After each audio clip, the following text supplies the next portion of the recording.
Rescue team আমরা রাখবো। Rescue team বলতে যে একেবারে সুশিক্ষিত সরঞ্জাম সহ সব কিছু আমাদের সব জায়গায় থাকবে তাও নয়। অনেকেই ভালো বুঝবেন রেস্কিউ বলতে কী বোঝায়। আমাদের যানবাহন যতটুকু আছে নৌযান আমরা রাখবো বিভিন্ন জায়গাতে, যাতে কোনো দুর্ঘটনা যদি ঘটে আমরা দ্রুত সেই রেস্কিউ করতে পারি। আমরা আশা করব দুর্ঘটনা যাতে না ঘটে।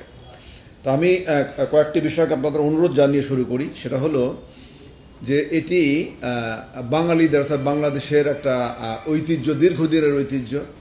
আমি যখন ছোট ছিলাম, একদম ছোট, তখন ওই যে দৌড়াতাম, ওই ঢোলের বাড়ি শুনে দৌড় দিতাম।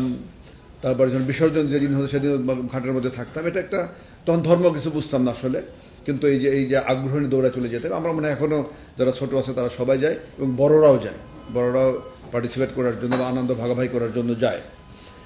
তো তারপরে কত কিছু একটু খেয়াল রাখা লাগবে যে বিসর্জনটা, যেটা নিয়ে আমরা খুব চিন্তিত থাকি, কারণ আমার ফিল্ড লেভেলের অভিজ্ঞতা কিন্তু অনেক। আসলে আমি 5টা জেলাতে এসপি ছিলাম, অ্যাডিশনাল ডিআইজি ছিলাম ঢাকাতে, পুলিশ কমিশনার ছিলাম রাজশাহীতে, বিভিন্ন সার্কেলে এসপি অনেকগুলো জায়গায় ছিলাম। দীর্ঘদিন আমি বাইরে চাকরি করছি, আমার চাকরির বয়স প্রায় 32 বছর।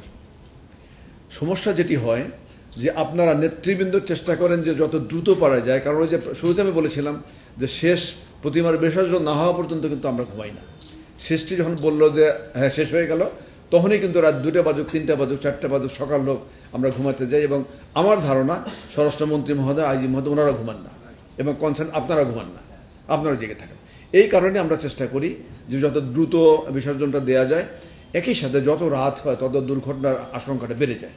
এই জন্য আবারও আপনাদের কাছে আমারও অনুরোধ থাকবে, যেহেতু নদীর বিসর্জনটা মূলত আমাদের ঘাড়েই বর্তাবে মূলটা, তো নৌ পুলিশের পক্ষ থেকে আবার আপনাদের কাছে অনুরোধ যে এটি যত দ্রুত শেষ করা যায় তত সবার জন্য মঙ্গল। আমি মনে করি যে আনন্দটা করতে হবে, এই আনন্দটা একটু দিনের বেলায় করি, গভীর রাত্রে না গিয়ে আনন্দের অংশটুকু দিনে এগিয়ে আনি, 3টার দিকে এগিয়ে আনি, যাতে সারা বিকাল ধরে আনন্দ করতে পারি। তাহলে হয়তো রাতে অন্ধকারের যে বিষয়টি সেটি আমরা পরিহার করতে পারবো। সেকেন্ড হলো যে লাইটিং, আপনারা বলেছেন সার্চ লাইট। এই সার্চ লাইটটা ঠিক ওইভাবে আমরা প্রোভাইড করতে পারবো এরকম সার্চ লাইট আমাদের কাছে নেই। আমাদের কাছে কিছু টর্চ, বড় বড় টর্চ আছে, সেগুলো হয়তো আমরা ব্যবহার করব। কিন্তু আমি অনুরোধ জানাবো আপনাদেরকেই যে ঘাটগুলোতে বিসর্জন দেবেন সেই ঘাটগুলো যেন আলোকিত থাকে, এটা আমার অনুরোধ আপনাদের কাছে। এটা সহজ, কারণ হলো যে এটি ওই যে পৌরসভা কর্তৃপক্ষ বা শহর থাকলে শহর কর্তৃপক্ষ, আমি যখন রাজশাহীর পুলিশ কমিশনার ছিলাম তখন পৌরসভার কাছ থেকে, সিটি কর্পোরেশনের কাছ থেকে নিয়ে আলোকিত করেছিলাম আমরা সেটিকে উদযাপন কমিটির নেতৃবৃন্দের সাথে করে নিয়ে। এটি আপনারা করতে পারবেন, সহজেই করতে পারবেন। স্থানীয় যে নেতৃবৃন্দ আছেন, নির্বাচিত যারা, অর্থাৎ পৌরসভা অথবা সিটি কর্পোরেশন, এদের সাথে যোগাযোগ করে আপনারা কাজটা করতে পারেন। বা অনেক ক্ষেত্রে আমরা ভাড়াও নিতে পারি, বিভিন্ন ডেকোরেটর দোকানে কিন্তু ভাড়া পাওয়া যায়। তো আমাদের অনুরোধ থাকবে যে এটা একটু সুসজ্জিত যেন থাকে, আলোকিত থাকে, যেন অন্ধকার না থাকে, এটা আপনারা করবেন। আর আমাদের পক্ষ থেকে যেটুকু করা সেটুকু আমরা করব। আরেকটি বিষয় থাকে যে মাদকের ব্যবহারটা আমরা অনুরোধ করব, ব্যাখ্যাতে না যাই যে এইটা পরিহার করার জন্য অনুরোধ করব। যেহেতু এমনি একটা ধর্মীয় অনুষ্ঠান, ধর্মীয়ভাবেই হোক, সেখানে ধর্মীয় ভাব গাম্ভীর্য বজায় থাকুক, এর মধ্যে জন্য এই ধরনের জিনিস না আসলে আমার মনে হয় আপনাদের জন্য ভালো হয়, আমাদের জন্য সেটা ভালো হয়। এটা ব্যাখ্যায় না যাই আমরা, আপনাদের অনুরোধ থাকবে একটু দয়া করে দেখবেন এই বিষয়টা যেন এই পবিত্র কার্যক্রমের জন্য এই বিষয়টা সমৃদ্ধ না হয়ে যায়। নিশ্চিতভাবে প্রতিমা বিসর্জন একটা পবিত্র কাজ, সেখানে এগুলো না আসাই আমাদের সবার জন্য মঙ্গলজনক মনে করি আমি। এই কাজ একটু দেখবেন।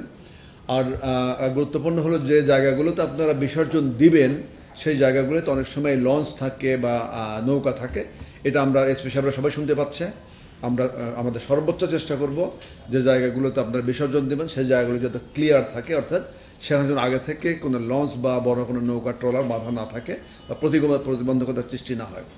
সেকেন্ড আরেকটি হলো বিসর্জনের সময়গুলোতে যাতে অন্যান্য নৌযান, বাল্কহেড সহ অন্যান্য ভারী নৌযান চলাচল না করে বা কম করে অথবা নির্দিষ্ট দূরত্ব দিয়ে করে, সেটি আমরা ব্যবস্থা করবো যাতে আপনাদের বিসর্জন কার্যক্রমটি বিঘ্নিত না হয়। এটি আমরা অবশ্যই দেখব।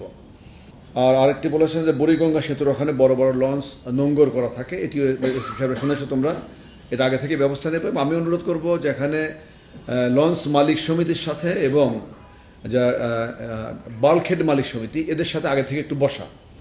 লঞ্চ মালিক সমিতি, বাল্কহেড মালিক সমিতি, ট্রলার মালিক সমিতি যারাই আছে তাদের সাথে আগে থেকে একটু বসে যে জায়গাগুলোতে বিসর্জন হবে এই জায়গাগুলোতে যেন তারা আগে থেকে পরিষ্কার পরিচ্ছন্ন রাখে, এবং ওই দিন বিসর্জনের সময় যাতে বিসর্জনের পাশ দিয়ে কোনো নৌযান না চলে, দূরবর্তী জায়গা দিয়ে চলে, বা যদি ইমার্জেন্সি চলতেও হয় সেক্ষেত্রেও জন্য সাবধানতা অবলম্বন করে অত্যন্ত ধীর গতিতে চলে যাতে কোনো সমস্যা না হয়, এই জিনিসগুলো একটু দেখা।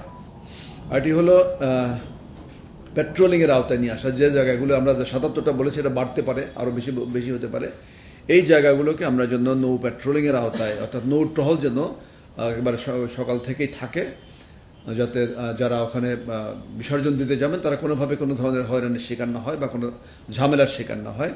একইভাবে আপনাদেরকে অনুরোধ করব যে ওই যে যেটা সাংবাদিক ভাই প্রশ্নটা ইনডাইরেক্টলি বলেছেন, সেটি হলো যে অনেক সময় ওভারলোডেড হয়ে আনন্দ করার জন্যই যায়, তারা মজা করতে যায়, কিন্তু সেখানে সংখ্যাটা অনেক বেশি হয়ে যায়, যে নাচানাচি করতে গিয়ে অনেক সময় দুর্ঘটনা ঘটে। এইটা যাতে আপনারা আপনাদের মাধ্যমে এটা ছেলেদেরকে বলে দাও যে ভাই গেলেও যাও বাবা, তোমার সংখ্যাটা কম নিয়ে যাও, এমন কোনো সিচুয়েশন করো না যেখানে গিয়ে দুর্ঘটনার কবলে পড়ো তোমরা, এই ধরনের ঘটনা যেন না হয়। আর নৌপুলিশের সদস্য যারা তারাও দেখবে এরকম যদি হয় তাহলে তাদের পাড়ে নিয়ে ভালো ব্যবহারের মাধ্যমে তাদেরকে কিছু নামিয়ে দেওয়া, অথবা মুরব্বীদের বলে তাদেরকে যারা আবার এই কাজগুলি না করে তাদের নিবৃত্ত করে। সেক্ষেত্রে উদযাপন কমিটির নেতৃবৃন্দ আছে, ওনাদের সাথে আলোচনা করে এখানে আইন প্রয়োগ করা কঠোরভাবে কোনো প্রয়োজন দেখছেন আমি, সেটা খুব সফটলি এবং নেতৃবৃন্দকে বলে ওনারা সলভ করবেন, স্বেচ্ছাসেবকরা আছে তারা সলভ করবেন। আর এটা হলো আমরা তো শুধু নৌ পুলিশ একা করব না, এর সাথে জেলা পুলিশ থাকবে, মেট্রো পুলিশ থাকবে, আমরা সমন্বয়ের মাধ্যমে কাজ করব, যার ফলে ওনারা যে নির্দেশনাগুলি বা অনুরোধগুলি করেছেন সেগুলি আপনার প্রতিপালন করবেন দয়া করে। কারণ আমাদের থেকে আলাদা কোনো নির্দেশনা বা অনুরোধ ওইভাবে নেই, যে আইজি সাহেবের অফিস থেকে যেটা দিয়েছেন বা কমিশনার সাহেবের ওখান থেকে যেটা বলেছেন আমাদের কাছ থেকে একই জিনিস, যে ক্ষেত্রে সাবধানতা অবলম্বন করা। আমরা অনুরোধ করবো সিসি ক্যামেরা কিন্তু এখন কস্টলি না, একসময় কস্টলি ছিল, একসময় কিন্তু অনেক লাখ টাকা লাগতো, এখন 20,000 30,000 টাকা হলে কিন্তু এক সিসি ক্যামেরা আওতায় নিয়ে আসা যায়, খুব অল্প পয়সা লাগে, তাই না? এবং এটা যেহেতু স্থায়ী আমাদের, যে প্রতি বছরই বিসর্জন দিতে হয়, এটা করাই ভালো। তাহলে মানুষ সবাই তো আর ভালো না, খারাপ মানুষ আছে, কেউ চুরি করার উদ্দেশ্যে গেল বা খারাপ উদ্দেশ্যে গেল, যদি সিসি ক্যামেরা থাকে তাহলে এটি দেখা যায় যে কে কাজটি করেছে, তাই না? অনেক সময় খারাপ লোকজন আসে, বা অনেক সময় আভ্যন্তরীণ কোন্দলের কারণে অনেক ঘটনা ঘটে, আমরা অতীতেও দেখেছি। এই জন্য আমরা অনুরোধ করব যে আভ্যন্তরীণ কোন্দলটাও যেন আমাদের মধ্যে না থাকে, আমরা সবাই সম্মিলিতভাবে একসাথে যেন এই পবিত্র কার্যক্রমটা একসাথেই করি, কারোর সাথে কারোর জন্য বিভেদ না থাকে। যেটা সব ধর্মের মধ্যেই হয়, আপনাদের কেন শুধু আমাদের ধর্মের মধ্যে হয়। ঈদগাহে মারামারি হচ্ছে, কে ইমামতি করবেন না মারামারি হচ্ছে, কে কোন আগের কাতারে বসবে না পরের কাতারে বসবে না মারামারি হচ্ছে, সব ধর্মেতেই হয়। এটা যাতে আমরা পরিহার করতে পারি এটা অনুরোধ করব, যাতে আমাদের আভ্যন্তরীণ বিষয়টা ভালো থাকে, সবাই সম্মিলিতভাবে যেন আমরা এই উৎসবটি পালন করতে পারি। স্বেচ্ছাসেবক তো রাখবেনই আপনারা, স্বেচ্ছাসেবকটা সব জায়গায় থাকবে, এবং আমি অনুরোধ করবো নৌ পুলিশের সদস্যদেরকে যে তোমরা পারলে তোমাদের নৌকাগুলোতে স্বেচ্ছাসেবক উঠায় নিবা, স্বেচ্ছাসেবকদেরকে নৌকায় উঠায় নিবা, তাহলে আরও একটু সুবিধা হবে। ওনারা তাদের ছেলেরা যদি কেউ উচ্ছৃঙ্খল আচরণ করে বা যেটাই হোক না কেন, বা নেগেটিভ যেটাই হোক না কেন, তারা সহযোগিতা করতে পারবে বা আমাদের সাথে থেকে সহযোগিতা করতে পারবে। স্বেচ্ছাসেবকরা কিন্তু সবসময় সহযোগিতাপূর্ণ কাজ করে থাকেন। তো আমরা অনুরোধ করবো যে স্বেচ্ছাসেবকরা যেন আমাদের সাথে থাকে, আমরা দেখব।